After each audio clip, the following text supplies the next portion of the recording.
सुप्रभात। आज हम लोग कैमरे में बंद अपाहिज शीर्षक का जो बचा हुआ अंश है उसे पढ़ेंगे।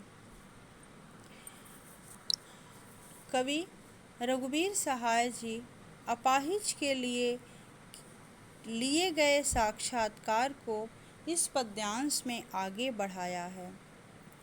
कवि अपाहिज व्यक्ति की पीड़ा को दूरदर्शन के माध्यम से कार्यक्रम के रूप में प्रस्तुत करने के लिए कैमरे के सामने उससे प्रश्न करता है कि सोच कर बताओ।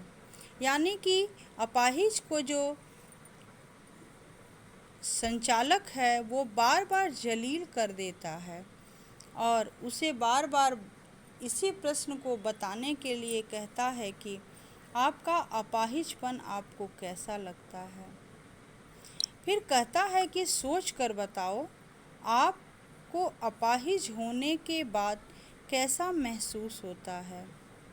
उसकी पीड़ा को अभिव्यक्त करने के लिए कार्यक्रम संचालक स्वयं मुद्रा करते हुए बताएगा कि ऐसा लगता होगा। यानी कि उसके अपाहिज की जो छवि है कार्यक्रम संचालनकर्ता स्वयं उतारेगा और फिर उसे भी वैसा ही करने के लिए कहेगा। उस पर फिर से इसी प्रश्न का उत्तर देने के लिए बल देगा कि एक थोड़ी सी कोशिश करके वह अपने एहसास का वर्णन करे। प्रश्नकर्ता कार्यक्रम को रोचक बनाने के लिए अर्थात उसकी पीड़ा की मार्मिक अभिव्यक्ति के लिए प्रश्न को बार बार दोहराकर उसे रुला ही देगा। दर्शक भी उस अपाहिज के रोने का इंतज़ार करते हैं, लेकिन यह प्रश्न पूछा नहीं जाएगा क्योंकि पीड़ा प्रधान कार्यक्रम को देखते हुए दर्शक भी अपाहिज के रोने से ही उसकी पीड़ा का अनुभव कर सकता है। अब हम आते हैं तीसरे पद्यांश पे यानी लास्ट पद्यांश पे। फिर हम पर्दे पर दिखलाएंगे फूली हुई आँख की एक बड़ी तस्वीर, बहुत बड़ी तस्वीर, और उसके होठों पर एक कसम मसाहट भी। आशा है कि आप उसे उसकी अपंगता की पीड़ा मानेंगे। एक और कोशिश। दर्शक धीरज रखिए, देखिए हम दोनों एक संग रुलाने हैं, हमें दोनों को एक संग रुलाने हैं, यानी कि अपाहिज को भी और दर्शक को भी। आप और वह दोनों। बस करो, नहीं हुआ रहने दो। पर्दे पर वक्त की कीमत है। आप मुस्कुराएंगे, हम। आप देख रहे हैं सामाजिक उद्देश्य से युक्त कार्यक्रम। बस थोड़ी ही कसर रह गई है। धन्यवाद। प्रस्तुत कविता में कवि ने दर्शकों का तारतम्य अपाहिज पात्र से जोड़कर करुण रस की अभिव्यक्ति करके अपने कार्यक्रम को सफल बनाने की चेष्टा की है।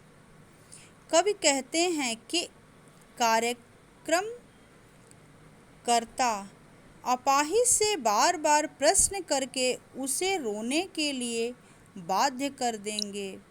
उसके रोने से आंखें फूल जाएंगी, तब उसकी आँखों की फूली हुई तस्वीर को दूरदर्शन के पर्दे पर दिखाएंगे तथा उसके होठों पर उत्पन्न बेचैनी की तस्वीर को भी दिखाएंगे कि वह रोते रोते बेचैन हो गया है।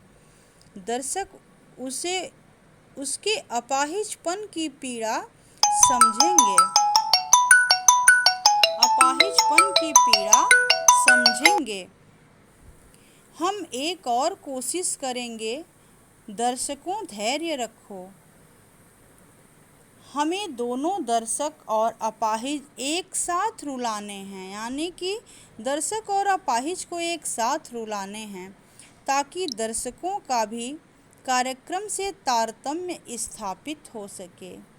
वह अपाहिज जो अपने जीवन को हिम्मत पूर्वक जी रहा है, जब अपनी पीड़ा को सहने की सहन शक्ति रखने के कारण नहीं रोता, तो कार्यक्रम संचालक कहता है कि समय की कीमत है, अतः हम पीड़ा को मुस्कुराते हुए सहेंगे।